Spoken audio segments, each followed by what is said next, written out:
और चलिए अब आपको दिखाते हैं खबरों की गंगोत्री।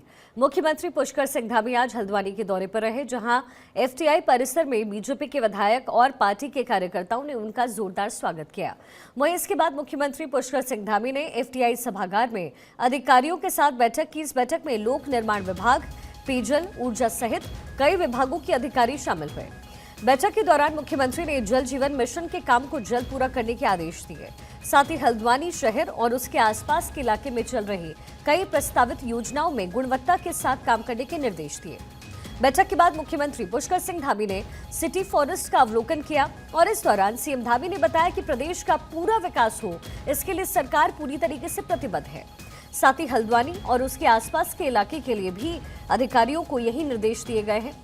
दूसरी तरफ मुख्यमंत्री ने उत्तराखंड में भू कानून पर भी अपनी राय रखी और बताया कि सरकार सशक्त भू कानून लाने जा रही है। साथ ही बाहरी लोगों ने कानून का उल्लंघन करते हुए जो जमीन खरीदी है उस पर एक्शन भी लिया जाएगा। सभी जगह विकास हमारा समेकित रूप से हो, सब जगह विकास पहुंचे और जो सरकार की योजना है उसका लाभ लोगों को मिले, उसकी समीक्षा हम लोग समय समय पर करते रहते हैं।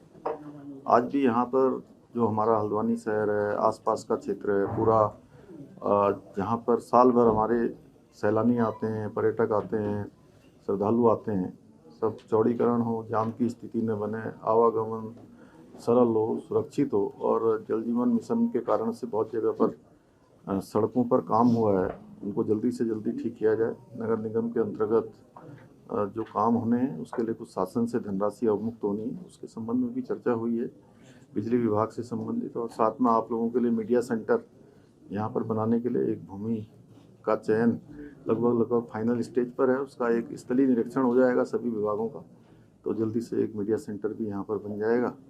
अन्य भी जो हमारे जंगली जानवरों से जो अनेक स्थानों पर आप देख रहे होंगे समय समय पर ये बातें हमारे बीच में आती हैं, उनकी सुरक्षा के संबंध में बिजली की बातें हैं, उन सभी पर चर्चा हुई है। और जो काम रुके हैं हमारे सभी जनप्रतिनिधियों ने भी अपनी बात यहाँ पर रखी है और जिला प्रशासन को और सभी अधिकारियों को कहा है कि अपने अपने विभागों में त्वरित गति से सब काम करें। हल्द्वानी अब धीरे धीरे एक मैं कहूँ कि एक बड़ा सिटी और इसको ये कह सकते हैं कि एक मेट्रो सिटी की तरह डेवलप हो रहा है। और उसमें जो ज़रूरी चीज़ें हैं उसमें एक सिटी फॉरेस्ट भी हमारा है, जो लगभग 17 एकड़ से अधिक ज़मीन पर ये पूरी तरह से डेवलप होगा। और इसके डेवलप होने से शहरवासियों को, हमारे यहाँ के बच्चों को, सबको एक पर्यावरण की दृष्टि से भी एक अच्छा स्थान यहाँ पर मिलेगा। लोग तमाम प्रकार की गतिविधियाँ यहाँ पर कर पाएंगे। बच्चों के लिए यहाँ पर अनेक खेल कूद के सामान भी लग रहे हैं और यहाँ पर ओपन जिम भी बन रहा है। और अच्छा एक ट्रैक लगभग 4 किलोमीटर के लगभग का एक ट्रैक होगा, जो हल्द्वानी शहर और आसपास के लोगों के लिए इवनिंग वॉक, मॉर्निंग वॉक और जब भी उनको समय हो अपने मन को शांत करने के लिए फिट रहेंगे। जिम भी करेंगे, पर्यावरण का भी आनंद लेंगे, शुद्ध हवा, शुद्ध परिवेश उनको यहाँ पर प्राप्त होगा। सबको बधाई देता हूं। केदारनाथ से नवनिर्वाचित विधायक आशा नौटियाल ने विधायक पद की शपथ ली है। शपथ ग्रहण के दौरान मुख्यमंत्री पुष्कर सिंह धामी सहित बीजेपी के कई नेता मौजूद रहे। केदारनाथ की विधायक शैला रानी रावत के निधन के बाद इस सीट पर 20 नवंबर को उपचुनाव हुआ, जिसमें भारतीय जनता पार्टी की आशा नौटियाल ने जीत दर्ज की। उन्होंने कांग्रेस प्रत्याशी को 5000 से ज्यादा वोटों से शिकस्त दिया। 23 नवंबर को परिणाम आने के बाद आज नवनिर्वाचित विधायक आशा नौटियाल ने शपथ ग्रहण किया है।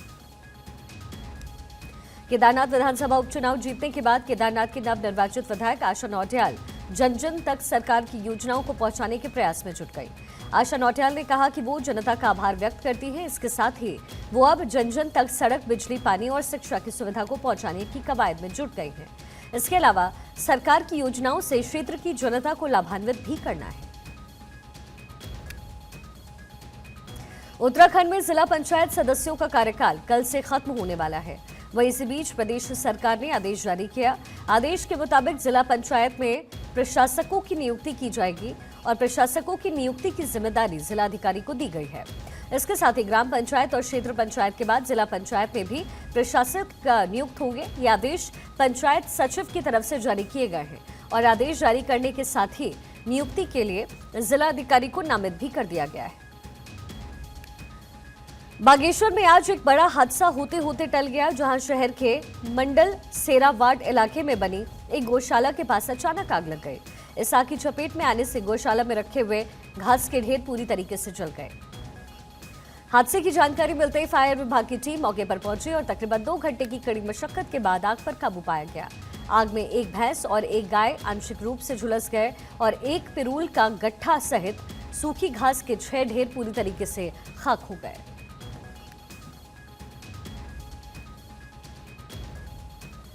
उत्तराखंड में अगले 1 सप्ताह तक मानसून शुष्क रहने का अनुमान है। हालांकि सुबह और शाम तापमान में गिरावट दर्ज की जाएगी, लेकिन दिन के समय तापमान सामान्य रहेगा। मौसम विभाग के निर्देशक विक्रम सिंह का कहना है कि नवंबर महीने में बारिश न होने की वजह से तापमान शुष्क बना हुआ है। अगले सप्ताह तक 10 दिन तक बारिश की संभावनाएं कम नजर आ रही है। उन्होंने ये भी बताया कि मैदानी इलाकों में न्यूनतम तापमान 8 से 9 डिग्री और अधिकतम तापमान 25 से 26 डिग्री सेल्सियस दर्ज किया गया है, जबकि पहाड़ी इलाकों में न्यूनतम तापमान 4 से 5 डिग्री और अधिकतम तापमान 15 से 16 डिग्री सेल्सियस रिकॉर्ड किया गया। बताया कि पिछले सालों के मुकाबले इस साल नवंबर माह में सामान्य तापमान ज्यादा दर्ज किया जा रहा है।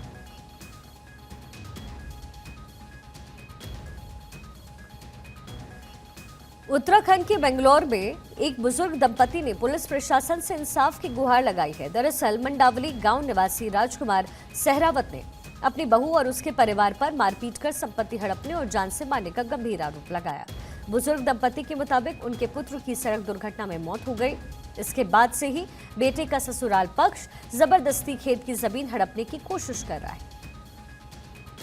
में वे लोग दीपू, राहुल और उनके पिताजी अशोक कुछ गुंडों को लेकर, बदमाशों को लेकर घर पे चढ़े। पिताजी और माताजी के साथ मारपीट करी, धारदार हथियार, तमंचे और आपका जो है पिस्टल लेते हुए। उनके साथ जो 10-12 लोग और थे, 2 गाड़ियों में सफारी गाड़ी थी और आपका एक स्कॉर्पियो गाड़ी थी। उससे उतरते ही उन्होंने तुरंत हमला कर दिया। मामला मेरे अंदर घुस गया। मैं अंदर अपने पशुओं को क्या नहला रहा था, अंदर में गेट तोड़ गया मेरा और अंदर घुस गए। हम पीछे, मैं और मेरी पत्नी थी, दोनों अपने पशुओं को नहला रहे थे, जो उन्हें साफ कर रहे थे। अब अचानक आने का मैं पिस्टल हाथ में ले रहे जी सारे, और रिवाल्वर और वो तवाल, लाठी, डंडे, सरिये, छुरे वाते मुझे दबा लिया जी। और हमारे साथ दोनों क्या रहे पति पत्नी के साथ खूब मारपीट की, और एक सफेद कागज ले रहे थे और ये कहा था, बता या तो इस पर साइन कर देनी है, तेरा कत्ल करेंगे और तेरी लाश का भी पता नहीं लगने देंगे, ना तेरा, ना तेरे लड़के का, ना तेरी पत्नी का, ना तेरा परिवार खत्म करके जाएंगे आज हम।